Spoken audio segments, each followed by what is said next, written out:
Hello everyone and welcome back to my Warhammer 40k guides. I am Brady and today I will be giving you my thoughts on the new changes from Chapter Approved.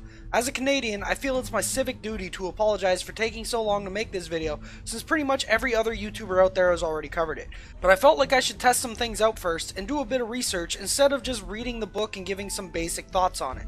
I've also been pretty busy with practicing for a few upcoming tournaments and painting some new models that will soon be featured on the channel in battle reports, but now with all of that out of the way, I figured it was time to finally make this video. So with all that said, let's not waste any more time and let's just jump right into the content of this video. Also, in case you were looking for anything specific from this video, I will have timestamps in the description of this video to every subject that I cover, including my thoughts on every army. So check that out if you don't want to watch the entire video. And for a disclaimer, all of my thoughts and opinions in this video are coming from a competitive perspective, since that's what I do.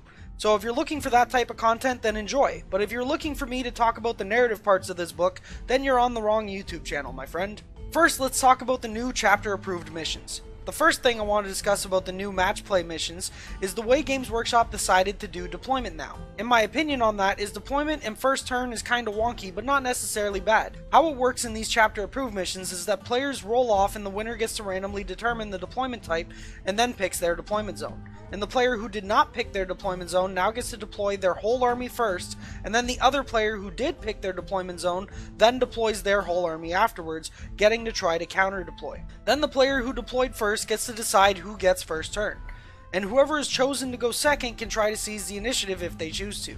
Also, I should note that scoring in these new missions, or at least in most of the Eternal War missions, is done at the end of the battle round. So this gives an advantage to whoever is going second, because they can push the player who went first off of the objectives, and then claim those objectives for themselves to score, since their turn ends the battle round. This is pretty much like ITC missions, since they work in a similar way. It also speeds up deployment because you don't take turns going back and forth, so that's another plus as well. As for advantages that can come from this, I believe a skilled and knowledgeable player can use this new type of deployment to their advantage, which I think is good for the game, since game knowledge and skill should be one of the bigger factors in who wins a game. It may seem like this auto going first mechanic gives too much advantage to the person who chooses who goes first, but when you break it down, it really doesn't, except in extreme case scenarios. Sure, you can deploy aggressively with all of your stuff on the front line, since you know you can automatically take first turn. But if your opponent is smart, then they can deploy defensively to mitigate some of, if not all of the damage you can do on first turn. And because they will now go second, they have a better chance of scoring because of the way the new missions work. Or in the same example, player 1 who deployed first can now choose the defensive player to go first instead. But now that player, player 2, will get to alpha strike player 1 since all of his stuff is on the front line. Sure, player 1 will now have the advantage for scoring because he's going second, but if the alpha strike from player 2 was good enough, then that really might not matter. There are other scenarios that can happen as well, like both players deploy defensively and the player who deployed first picks the other player to go first, which means their alpha strike won't be nearly as effective, but now also player 1 has a scoring advantage because their turn ends the battle round, so they can kick units off of objectives and claim them as their own to score. So to me, this really feels close to ITC deployment tactics and makes going first not as good as it once was, especially back in the beginning of 8th edition where going first pretty much gave you the better chance of winning since you scored at the end of your turn, which in my opinion gave too much advantage to the person who goes first. I still think the ITC's way of deploying and choosing who goes first is better, but I mean this new way of deployment isn't necessarily bad, it's just different. But it still gives an advantage to the player who is more skilled and knowledgeable, so I kinda like it. Especially because it's a much faster way to finish deployment, and because it makes going first not as appealing as it once was. Which again, I think was a really big problem in the beginning of 8th edition, because going first pretty much meant an auto win for some armies, which I don't think was healthy for the game. These are just my initial thoughts anyways. I've only played a couple of games from the new chapter approved, but I can easily say that I still prefer ITC's method of deployment in determining who goes first. One thing I can say however for the Games Workshop chapter approved missions is that deployment is so much faster than taking turns. So if Games Workshop was trying to streamline deployment to make it easier and quicker, then they definitely accomplished their goal. But again, I still prefer ITC's way. Maybe after I play some more games from Chapter Approved I might change my mind, but as of right now that's just how I feel about it. As for the missions themselves, I think they are alright, but again not as balanced as ITC in my opinion. Some missions still have RNG that can have a negative outcome on the game, and other missions like Cut Off the Head cater to certain armies far more than others, since if you have an army with beatstick characters that need to put themselves in danger to do work, then you're at a disadvantage. But if you're playing an army that sits back and your characters are just for buffs, then you're at an advantage. The mission, the 4 pillars, only allows troops to hold objectives, which means stuff like bringing guard with knights is incentivized, because if you bring a list with nothing but knights, then you are now punished for it. Supplies from above benefits Eldari more than anyone, since fly keyword holds objectives, and the only fly keywords that stuff like marines can use are flyers who can't hold objectives because of the boots on the ground rule, or jump pack marines, but you want them to be doing damage, not sitting on objectives, or stuff like land speeders, but then you're bringing suboptimal units just to try to score in one mission. And it's a lot easier to kill a land speeder than it is to kill something like a wave serpent. For Maelstrom missions, I like the rule refined strategy, where you can take out 6 objectives from your pool of objectives so you don't draw those. So against an army with 0 psychers, you can take out the objective that says to kill a psyker, so it lessens the bad draws and removes some of the bad RNG for competitive. But the leftover cards are still too random and can lead to bad outcomes if you happen to get unlucky, so my opinion on them is that there is still too much bad RNG for me to consider the missions competitive. So that's everything I have to say about the match play missions from Chapter Approved. So before we get into what I think about the points changes that Chapter Approved gave us, I need to pay the bills. So this video was sponsored by themagnetbaron.com.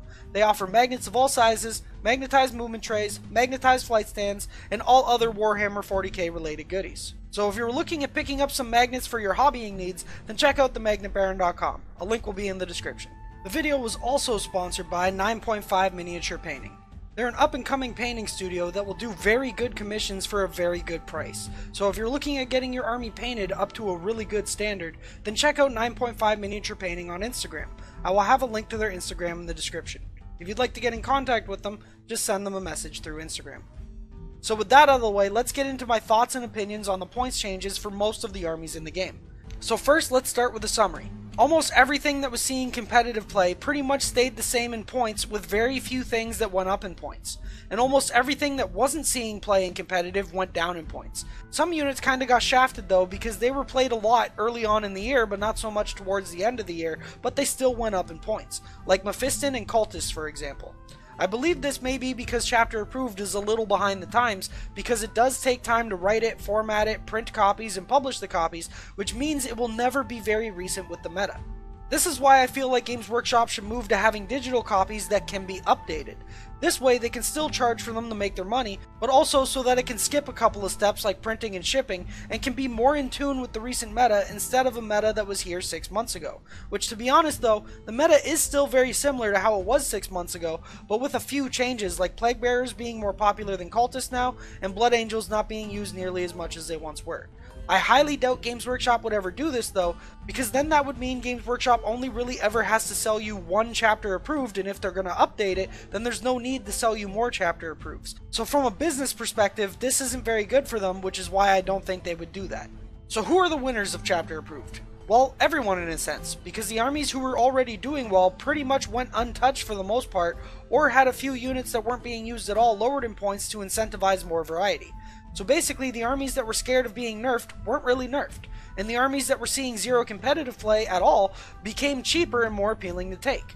So the armies that needed buffs received buffs. With that said though, almost every army did get buffed, and I feel like some armies didn't get buffed enough. But that's because of the way the units are designed and not necessarily their points cost. Sure, you could lower their points cost and continually lower them, but there will be a point that they just become broken, and that's the only reason that they would be competitively viable. Stuff like Grey Knights and Necrons got buffed, but I still don't think they will be viable for competitive play because their rules themselves and units to pick from still aren't that great.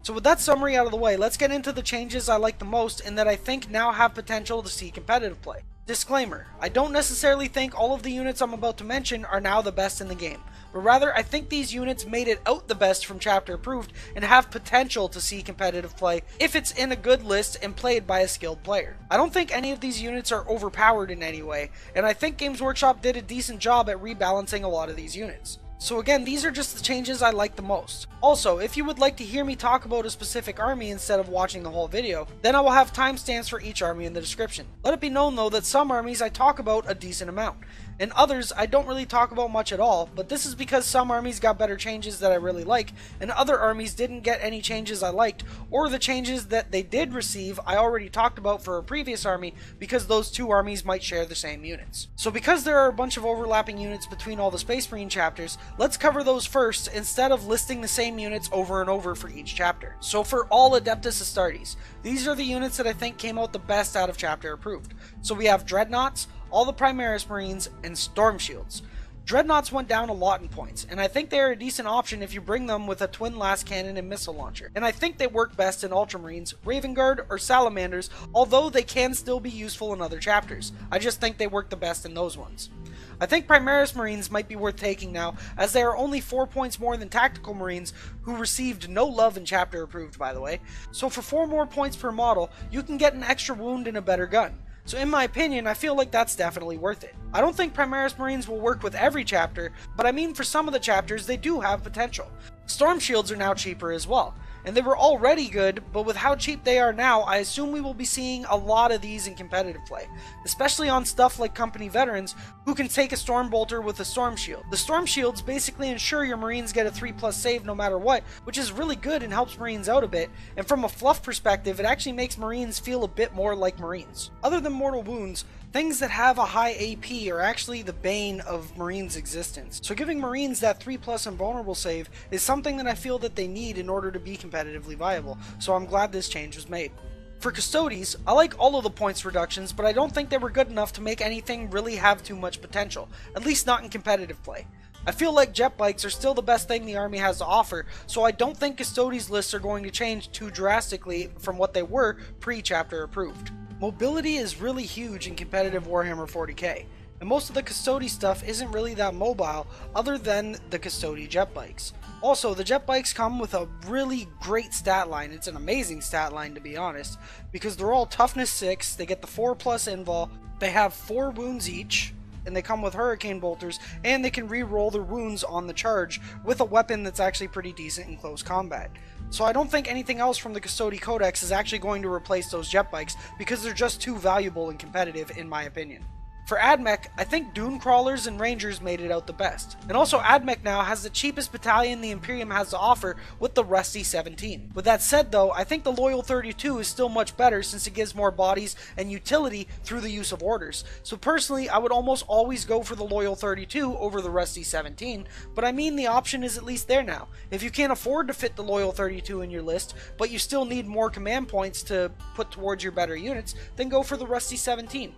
As for Dune Crawlers, I've always thought that they were good, and I still think they are. They have some good anti-tank options and can move and shoot without penalty, which is really good in this edition. I think stuff like Basilisks are more optimal though, or even a Castellan, but if you're going for a pure Admech army, then I believe you should be using Dune Crawlers and Rangers in every game. For Astra Militarum, we have a few units that I now like after chapter approved, with most of them being characters. First we have the Wyvern, or the Wyvern according to a bunch of my comments from that last video, which is now pretty good because of the formation from Vigilus Defiant, which I talk about in my previous video.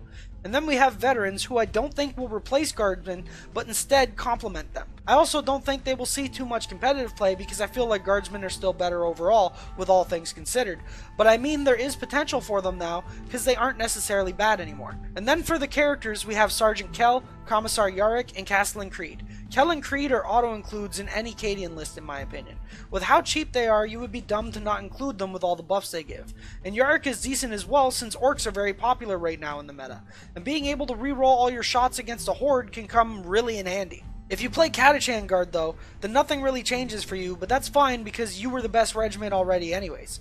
But Cadia did get a significant boost. I know some people might also want to comment and say, but Brady, you forgot tank commanders. No, I didn't. Sure, they did get better, but like I said in my last video, I believe they will still suffer the same problems they did before, which is getting outmaneuvered, dying too easily, and getting tied up in combat. With that said though, maybe you can get away with them in a few matchups, but if you go against something like a Castellan, which at a tournament you most likely will, then you could say goodbye to those Leman Resses.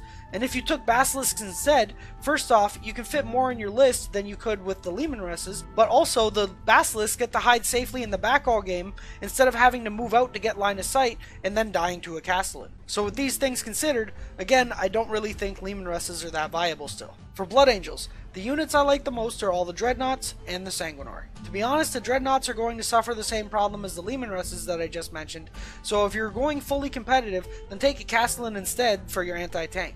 But I do like how cheap they are now, and if you're not going against a Castellan, then they can be pretty good in my opinion. As for the Sanguinor, I've always thought he was pretty good, but now he's a bit more appealing. With that said, Smash Captains are still a lot better for their points, but the Sanguinor is also a decent option. I also wanted to put the Bale Predator on this list, but then I realized it's the same points as an Imperial Guard Hellhound, except it doesn't get to re-roll the number of shots like a Hellhound does, because it's most likely in Catachan. So if you wanted a Bale Predator, then just take an Imperial Guard Hellhound instead, alongside the Loyal 32. And the Loyal 32 is something you should be bringing in all Imperium armies anyways, if you want a better chance at winning. For Chaos Demons, I think Demonettes and Seekers and Fiends made it out the best. I am happy stuff like Greater Demons all went down in points, but I think they are still giant bullet magnets, so they still aren't worth taking competitive, especially when the Castellan exists. Have you guys noticed a reoccurring theme? The Castellan kind of invalidates a ton of units in this game, which is a video I'm going to be making in the future. But anyways, back on topic. The Demonettes and Seekers, however, are pretty decent now. Not necessarily the best, but definitely decent. And the Slaanesh Fiends are actually really good in my opinion. If they get into combat with an enemy, then the enemy literally can't pull out of combat. So you can tie some stuff up indefinitely with them, which is really strong against shooting armies. For Chaos Space Marines, I think Hellbrutes and Forge World Dreadnoughts were the best changes, while Cultists are now crying in a corner. I've always liked Hellbrutes and Forge World Dreads, but with the price drops, they are even more appealing now. With that said, I feel like they only really work efficiently in Alpha Legion, Death Guard, or Black Legion, but I mean they could still work in other legions as well, but might not be the most optimal choices for them. Cultists, however, got the shit end of the stick and won't really be seen in competitive play outside of filling a cheap battalion, or if you're playing Black Legion with multiple 40-man blobs alongside Abaddon to make them fearless and give them rerolls while advancing up the board. Other than that though, I would always take Plague Bearers as my screening unit now, since they are much more resilient and not too much more expensive than Cultists. For Craftworlds, I think the Avatar Arcane, Eldrad, and Prince Iriel were the best in changes in terms of points going down. Out of these three, the only one that I think will consistently see competitive play is Eldrad, but I mean the other two might be viable now, which is always nice, since variety is great for the game in my opinion. But I feel like Eldar and Inari especially are pretty much still going to remain the same, even with the points increases of Shining Spears. Eldar already had a bunch of good units and just gave them a few more to choose from. Dark Angels. Nothing really other than the units I mentioned earlier that are for all of the Space Marine chapters, so Dreadnoughts, Primaris Marines, and Storm Shields. Stuff like Black Knights are decent now, but I don't think they will be good enough to consistently do well in competitive events even with their new formation. I hope I am wrong though, as I would love to see some Black Knights on top tables since I love me some bikes, but I just don't feel like they are cheap enough yet to make them efficient. And for all of the Terminators, well, they're still Terminators. Unless they become ridiculously cheap to the point where they're overpowered, they are still super slow and die very easily with the way AP works in this edition, so I don't think that they're going to be viable still. For Death Guard, I like the Hellbrutes, Forge World Dreads, and Plague Marines. I already talked about the Hellbrutes and Dreads, so let's talk about the Plague Marines. I think they are decent now, although I still wouldn't spam them. I could see them being brought in one big blob though that gets protected through the stratagem that basically gives them the character rule, and they come with some decent combos as well, like being able to rapid fire at 18 inches and use veterans, or even the stratagem that allows you to throw a ton of blight grenades with veterans, so I think Plague Marines now have some potential. For Deathwatch, I think veterans made it out the best, and judging by recent lists I've been seeing, we are probably going to see a lot of them in the near future. Storm Bolters plus Storm Shields plus special ammo is good for business. Try saying that 10 times in a row. In this current meta, the ability to wound everything that isn't a vehicle on 2+s is pretty damn good since most of the meta is non-vehicles beside Knight lists. This combo will annihilate Orcs, Guardsmen, or basically anything Tyranids or Tau. So the Storm Bolters, you're getting 2 shots at 24 inches or 4 shots at 12 inches, hitting on 3s, and re-rolling all failed hits because of a Watchmaster, or re-rolling 1s because of a Watch Captain. And then the Storm Shields keep them safe from AP weapons, since other than mortal wounds, that's pretty much a Space Marine's biggest weakness. So again, I think we will see a lot of veterans in the future due to the points decrease on themselves and on Storm Shields. For Drukhari, no points changes at all except for the Tantalus. It's almost as if the army was completely balanced, like someone has been saying since last June. All jokes aside, sorry for triggering some people with that comment, but as you guys probably know, I've had the belief that Drukhari is pretty balanced when compared to other top tier armies in the game. I only recently started thinking that some of their stuff might get points increases because that's how Games Workshop balanced the game last chapter approved. They nerfed the top tier armies and slightly buffed the lower tier armies. This time around, Games Workshop pretty much didn't touch any of the top tier armies and instead just super buffed the low tier armies, which I believe was to keep everyone happy, but also to try to balance the game around the top tier armies and to try and bring everyone onto the same level. So I feel like Games Workshop felt that the strength of the top tier armies wasn't too strong, but just that the other armies were too weak. You could argue, well, maybe the Codex was released after Games Workshop decided to make chapter approved, so that's why Drukhari wasn't touched. And my answer to that is then, why did Deathwatch get some changes when they were released after Drukhari? So again, I believe Games Workshop thought that the top tier armies were fine and that the other armies just needed to be brought up to speed. So for the most part, I think they did a pretty decent job in that regard. For Grey Knights, I think the Grandmaster and Nemesis Dread Knight, Paladins, Grandmaster Voldus, and Drago made it out the best from chapter approved. With that said though, Grey Knights still suffer from having expensive stratagems that aren't as good as other stratagems in the game that are cheaper, and psychic spells that are just kinda meh. They also still have smaller smites than other armies, which makes no sense to me because I've always understood Grey Knights to be the superior psychers, but on tabletop it sure doesn't feel that way. With that said though, I've been messing around with some lists, and although I don't think they are competitive, and I still believe they are one of the weaker armies in the game, they did get a boost to help them out a bit, but when you consider that everybody else got a boost as well, it doesn't really help much in the grand scheme of things. For Imperial Knights, no significant changes because Games Workshop still wants to sell Castellans. If you don't believe me, then check out their best sellers on their website. Oh look, it's the Castellan! And there goes any chance of me ever getting sponsored by Games Workshop.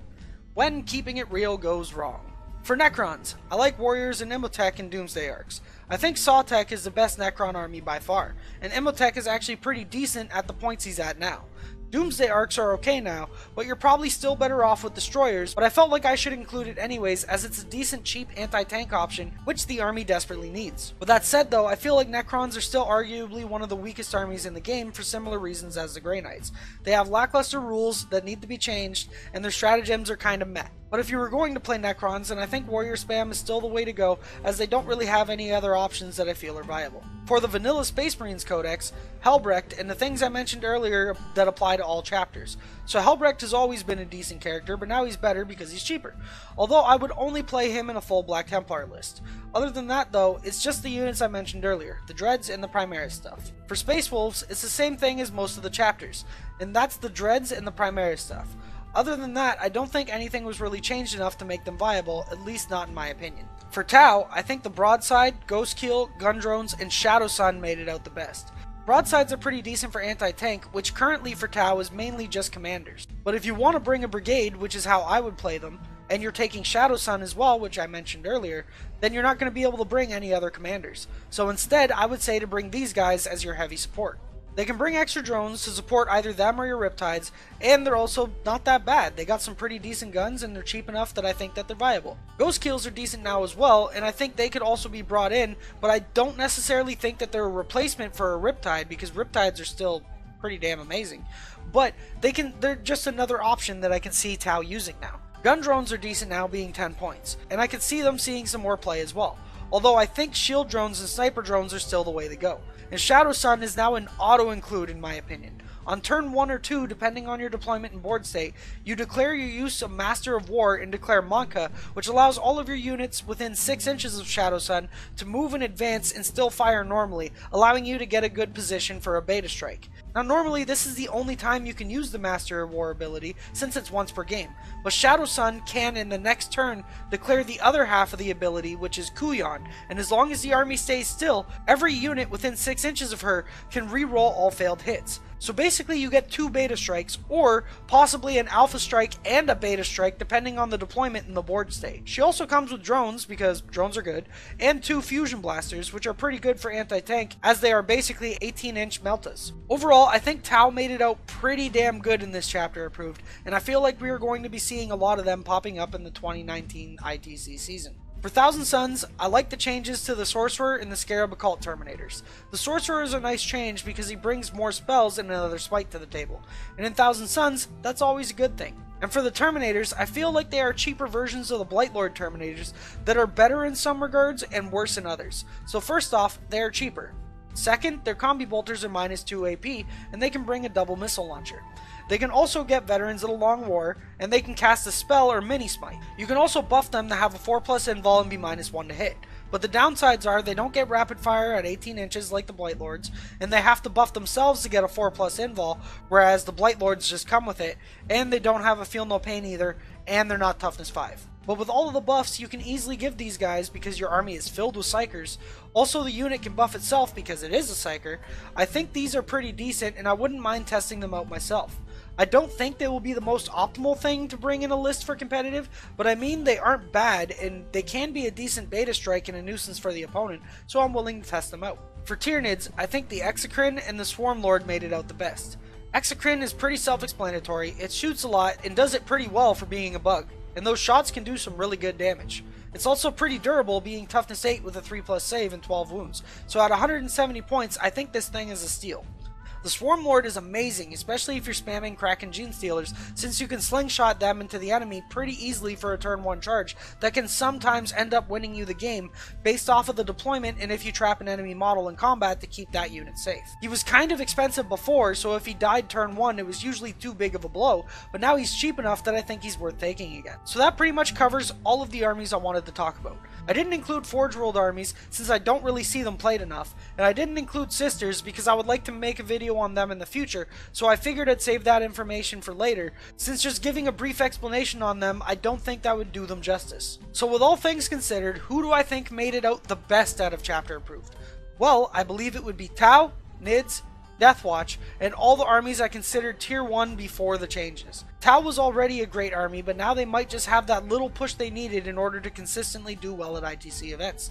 Nids with the Swarmlord in the picture again might be able to steamroll some lower tier armies because of bad deployment and could possibly see themselves winning more events because of this. And Deathwatch because they are great at dealing with hordes, and currently orcs are a thing and soon to be Nids as well. So I can see Deathwatch rising up in the tier list as well, even though it was only minor changes for the army. I think it was enough to make them viable now. As for the other pre-chapter approved top tier armies, which in my opinion was Orcs, Eldar, Drukhari, Thousand Suns, Death Guard, Imperial Knights, and Astra Militarum, I believe because these armies didn't really get nerfed at all, they will still be able to stay on top. I personally think that the top tier armies are just designed better overall and have better rules and combos when compared to other armies. With that said though, give it another month or so and I will release a new updated tier list for where I think every army fits on the spectrum. So I hope you guys and gals are looking forward to that. Anyways, that's going to be it for this review of Chapter Approved, and the units and armies that I think are now going to do well in the future, or at least have potential. I hope you all enjoyed the video, and I would love to know your thoughts down below. I may not respond to every comment, but I promise I still read every one, so I would love to know your thoughts. Also, if you like what I'm doing here on the channel and the information that I provide, please consider becoming a patron on Patreon. Without the support I receive on Patreon, I wouldn't be able to make these videos. So if you enjoy the content enough, then please consider helping me and my channel out by subscribing on Patreon. I offer a ton of benefits to my patrons, including exclusive access to the Almost Pro Gaming Discord channel, where you can talk to me and I can help you build some lists, and we have a community of over 100 people to talk to in that Discord as well. There are also other rewards for higher paying tiers, so check those out as well and pick the tier that best suits your needs. So anyways, I hope you all enjoyed this video, and I will see you guys in the next videos. Happy wargaming!